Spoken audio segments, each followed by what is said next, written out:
Terminator 0 episode 3 spoiler talk. So ഇതൊരു spoiler video ആണ്. So കണ്ടിട്ടില്ലാത്ത ആൾക്കാരാണെങ്കിൽ കാണരുത്. ഇതിനകത്ത് ഒരു ചേസാണ് കംപ്ലീറ്റ് നടക്കുന്നത്. ഇതിനകത്ത് തുടക്കം ആ ടെർമിനേറ്റർ വെള്ളത്തിൽ വീണ് ടെർമിനേറ്റർ അവിടെ നിന്ന് എഴുന്നേറ്റ് വന്നിട്ട് പതുക്കെ ഒരാളെ കൊല്ലുന്നുണ്ട്. അത് കൊല്ലുന്നത് എന്തിനാണെന്ന് എനിക്ക് മനസ്സിലായില്ല. അയാളുടെ ഡ്രസ്സ് എടുക്കാൻ വേണ്ടിയാണ്. ഡ്രസ്സ് എടുത്തു കഴിഞ്ഞിട്ട് അയാളെ കൊന്നു കഴിഞ്ഞിട്ട് ഇയാളൊരു ആരും ഇല്ലാത്തൊരു ഷ്രൈൻ്റെ അകത്ത് കയറി ഇയാളുടെ ബോഡിയിൽ കുറച്ച് മാറ്റങ്ങൾ വരുത്തും. കയ്യിൽ കുറച്ചും കൂടെ ഒരു ക്രോസ് ബോ പോലത്തെ ഒരു സംഗതി ഫിറ്റ് ചെയ്യും. അതിനുവേണ്ടി ഇയാളെ കൊന്നത് എന്തിനാണെന്ന് അറിയില്ല. മേ ബി അയാളൊരു ബ്രൂട്ടലായിട്ടുള്ളൊരു ടെർമിനേറ്ററാണെന്ന് കാണിക്കാൻ വേണ്ടിയായിരിക്കും. അത് കഴിഞ്ഞിട്ട് നേരെ ഈ കൊക്കറോയുടെ ഫെസിലിറ്റിയിലേക്ക് ഇയാൾ പോകും. കൊക്കറോയുടെ ഹെഡ് ക്വാർട്ടേഴ്സ് അങ്ങോട്ടേക്ക് പോയി മാൽക്കം ലീയെ കാണാൻ വേണ്ടിയാണ്. അപ്പോൾ അവിടെ പുറത്ത് കുറേ പ്രൊട്ടസ്റ്റേഴ്സ് ഉണ്ട്, എൻവയൺമെൻ്റലിസ്റ്റ് ആയിട്ടുള്ള കുറേ പ്രൊട്ടസ്റ്റേഴ്സ്. അപ്പോൾ അയാൾക്ക് അകത്തേക്ക് കടക്കാൻ പറ്റില്ല, അവിടെ സെക്യൂരിറ്റി ഒക്കെ ഉണ്ടെന്ന് കാണും. അപ്പോൾ പിന്നെ ഇയാൾ നേരെ മാൽക്കം ലീയുടെ വീട്ടിലേക്ക് അകത്ത് കയറും. വീട്ടിൽ അതിക്രമിച്ച് കയറും. അവിടെ ലോക്ക് പിക്ക് ചെയ്ത് അകത്ത് കയറിയിട്ട് മാൽക്കം ലീയുടെ മക്കളുടെ ഫോട്ടോസ് അവിടെ വെച്ചിട്ടുണ്ട്. അപ്പോൾ ആ ഫോട്ടോസ് ഇയാൾ നോക്കി മനസ്സിലാക്കും. എന്നിട്ട് അവിടെ വെച്ച് ഈ റോബോട്ടായിട്ടുള്ള ആ ക്യാറ്റിൻ്റെ ബോക്സ് കാണും. അപ്പോൾ അതിൻ്റെ മോഡലും കാര്യങ്ങളും നെയിമെല്ലാം കണ്ടുപിടിച്ച് ഇയാൾ നേരെ സാറ്റലൈറ്റ് വഴിയോ ഇൻ്റർനെറ്റ് വഴിയോ എങ്ങനെയോ ആ ക്യാറ്റ് എവിടെയാണുള്ളത്, റോബോ ക്യാറ്റ് എവിടെയാണുള്ളതെന്ന് ഇയാൾ സെർച്ച് ചെയ്യാൻ തുടങ്ങും ഈ ടെർമിനേറ്റർ. അത് കഴിയുമ്പോൾ പിന്നെ കാണിക്കുന്നത് ഈ റെസിസ്റ്റൻസ് ഫൈറ്ററും ഈ ഹൗസ് മെയ്ഡും അവർ ഇങ്ങനെ നടക്കുകയാണ്. ഈ കുട്ടികൾ എവിടെയാണെന്ന് അറിയാൻ വേണ്ടി ഇങ്ങനെ നടക്കുകയാണ്. അപ്പോൾ ഈ റെസിസ്റ്റൻസ് ഫൈറ്ററിനെ മറ്റേ മെയ്ഡ് അത്ര ബിലീവ് ചെയ്യുന്നില്ല എന്ന് തോന്നിക്കാണും. അതുകൊണ്ട് റെസിസ്റ്റൻസ് ഫൈറ്റർ കയ്യിലിങ്ങനെ ഗൺ പോയിൻ്റ് ചെയ്തുകൊണ്ടാണ് നടക്കുന്നത്. അപ്പോൾ റെസിസ്റ്റൻസ് ഫൈറ്റർക്ക് കഴിഞ്ഞ എപ്പിസോഡിൽ വന്ന ഷോൾഡറിലൊരു മുറിവ് പറ്റിയിട്ടുണ്ട് ഗൺ ഫൈറ്റിൻ്റെ ഇടയിൽ. അപ്പോൾ അത് ഈ ഹൗസ് മെയ്ഡ് പുള്ളിക്കാരി ഹെൽപ്പ് ചെയ്യും. പുള്ളിക്കാരി പറയുമ്പോൾ ഇവിടെ അടുത്തൊരു അബാൻഡൻഡ് ഫാർമസി ഉണ്ട്. ഇവരിങ്ങനെ ഒരു അബാൻഡൻഡ് സബ്വേ കൂടിയാണ് പോകുന്നത്. ഈ കുട്ടികൾ അവിടെ എവിടെയോ ഉണ്ടെന്ന് വിചാരിച്ചിട്ടാണ് ഇവരങ്ങനെ പോകുന്നത്. അപ്പോൾ അവിടെ ഒരു അബാൻഡൻഡ് ഫാർമസി ഉണ്ട്. ആ ഫാർമസി കയറി ഇവർ ഈ റെസിസ്റ്റൻസ് ഫൈറ്ററിൻ്റെ വൂൺസ് എല്ലാം ഹീൽ ചെയ്യും, സ്റ്റിച്ച് ചെയ്യും.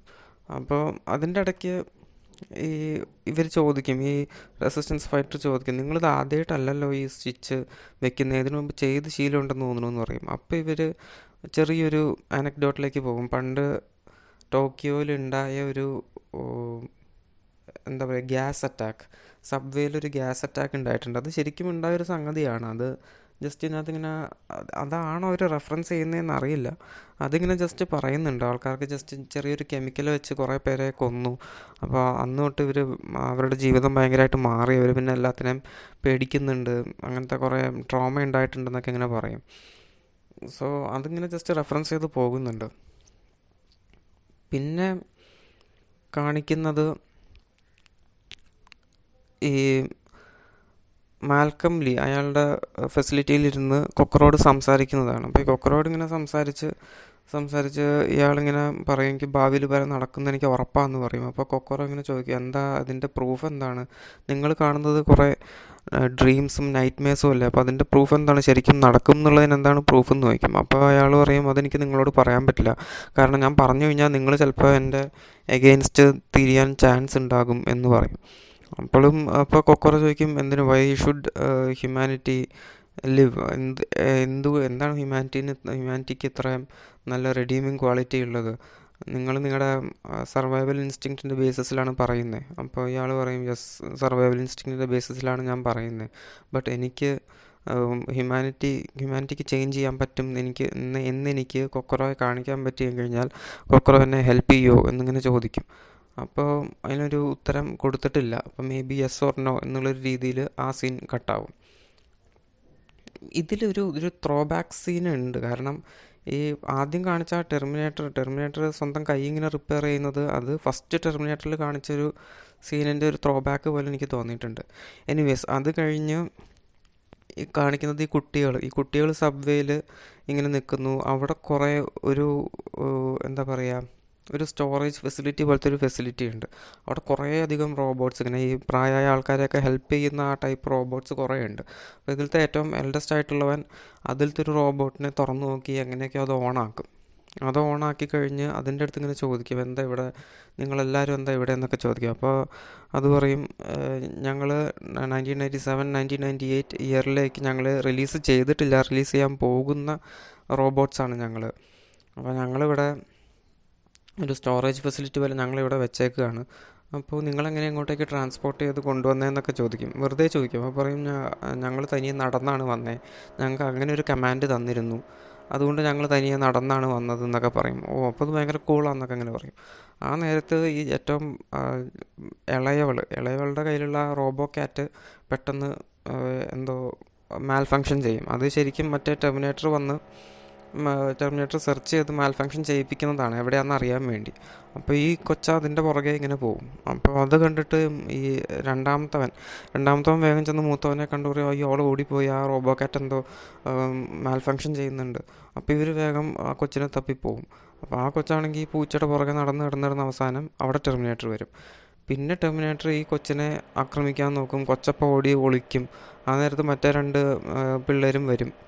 അങ്ങനെ ആ ടെർമിനേറ്റർ അവരെ അറ്റാക്ക് ചെയ്യുന്നു എന്ന് കാണുമ്പോഴത്തേക്കും ഈ മെയ്ഡും റെസിസ്റ്റൻസ് ഫൈറ്ററും വരും. അവർ വന്ന് ഫുള്ള് ഇവരെ കുറേ അറ്റാക്ക് ചെയ്യും, കുറേ ഡിഫെൻഡ് ചെയ്യും. ഈ റെസിസ്റ്റൻസ് ഫൈറ്ററുടെ കയ്യിൽ എന്തോ ഒരു ആസിഡായിട്ടുള്ളൊരു എന്തോ സംഗതി ഉണ്ട്. അത് വെച്ച് ഈ ടെർമിനേറ്ററിൻ്റെ മുട്ടിലേക്ക് ഇടും. അപ്പോൾ കുറച്ച് ഭാഗം ആ മുട്ട് കുറച്ച് ഡാമേജ് പറ്റും. പിന്നെ ഈ ക്രോസ് ബോ വെച്ച് ടെർമിനേറ്റർ അപ്പോൾ തിരിച്ച് അറ്റാക്ക് ചെയ്യും. ഇതൊക്കെ നല്ല സീനായിട്ട് തന്നെ നടക്കുന്നുണ്ട്. അങ്ങനെ അറ്റാക്ക് ചെയ്ത് പിന്നെ ഇവർ ഓടി രക്ഷപ്പെടുന്നതിൻ്റെ ഇടയിൽ ഈ മെയ്ഡും മൂത്ത 2 മക്കളും, അതായത് ഏറ്റവും മൂത്തവനും നടുക്കത്തവൻ, അവർ 3 പേരും സെപ്പറേറ്റ് ആവും. ഈ റെസിസ്റ്റൻസ് ഫൈറ്ററും ഏറ്റവും ഇളയവളും ഒരു ഗ്രൂപ്പാവും. അവരെന്നിട്ട് ഈ റെസിസ്റ്റൻസ് ഫൈറ്ററും ഏറ്റവും ഇളയവളും പുറത്തേക്ക് ഇറങ്ങി ഒരു കാറ് ഹോട്ട് വെയർ ചെയ്യുന്ന സീനുണ്ട്. അതും ഒരു തരം ത്രോബാക്ക് പോലെ തോന്നുന്നുണ്ട്. കഴിഞ്ഞ സീരീസിലൊക്കെ ഇതേപോലത്തെ ഫസ്റ്റ് സിനിമ ടെർമിനേറ്ററിൽ ഇതേപോലത്തെ ഒരു ഇതുണ്ട്, ഹോട്ട് വെയർ ചെയ്യുന്ന സീനുണ്ട്. അത് സെക്കൻഡിലും ഉണ്ടെന്ന് തോന്നുന്നു. അതിൻ്റെ ഇടയ്ക്ക് ഈ ടെർമിനേറ്റർ ആ ടെർമിനേറ്ററിനെ ഈ റെസിസ്റ്റൻസ് ഫൈറ്റർ ഒരു ലിഫ്റ്റിൻ്റെ ഡക്റ്റിലേക്ക് ഇങ്ങനെ ഇട്ടിട്ടുണ്ടാവും. അങ്ങനെയാണ് കുറച്ച് നേരത്തെ ഒരു ടൈം കിട്ടുന്നത് അവിടെ നിന്ന് രക്ഷപ്പെടാൻ. അപ്പോൾ ആ നേരത്തെ ആ ടെർമിനേറ്റർ പുറത്തേക്ക് വന്നു. അപ്പോൾ ഈ പെണ്ണ് വേഗം റെസിസ്റ്റൻസ് ഫൈറ്റർ ഒരു അതിൻ്റെ ഇടയ്ക്ക് ഒരു പോലീസ് വന്ന് ഇവരെ പിടിക്കും, ഈ റെസിസ്റ്റൻസ് ഫൈറ്ററിനെ. അതിൻ്റെ ദേഹത്ത് ബ്ലഡൊക്കെ കണ്ടപ്പോൾ അപ്പോൾ ആ റെസിസ്റ്റൻസ് ഫൈറ്റർ ആ പോലീസിനെയും ഇടിച്ചിട്ട് ആ പോലീസിൻ്റെ കാറെടുത്ത് പോകാൻ പോകും. ആ നേരത്ത് ഈ ടെർമിനേറ്റർ ഇങ്ങനെ വരുന്ന കാണും. അപ്പോൾ ഇവർ വേഗം വണ്ടി എടുത്ത് ഓടും. അപ്പോൾ ആ ടെർമിനേറ്റർ ഇങ്ങനെ നോക്കുമ്പോൾ അപ്പുറത്തുനിന്നൊരു പോലീസ് ബൈക്ക് വന്നു. ഇതും വീണ്ടും ഒരു ത്രോ ബാക്കായിട്ടാണ് തോന്നുന്നത് ടെർമിനേറ്റർ 2-ൻ്റെ. സോ ആസ് എ ഹോൾ ഈ എപ്പിസോഡ് നല്ലതാണ്, പക്ഷേ ഇത്രയും അധികം ത്രോ ബാക്സ് എനിക്കൊരു നല്ല ഫീൽ തരുന്നില്ല. കാരണം വീണ്ടും പഴയൊരു സംഗതി വീണ്ടും റീഹാഷ് ആയിട്ടുള്ള ഒരു രീതിയിലാണോ പോകുന്നതെന്നൊരു സംശയം. സോ എനിവേസ്, ടെർമിനേറ്റർ 0 എപ്പിസോഡ് 3 മറ്റ് 2 എപ്പിസോഡിൻ്റെ അത്രയും നന്നായില്ലെന്നല്ല, ചെറിയ പോരായ്മ ഉണ്ടെന്ന് പറയാം ഈ ഒരു ത്രോ ബാക്ക് ഇഷ്യൂ.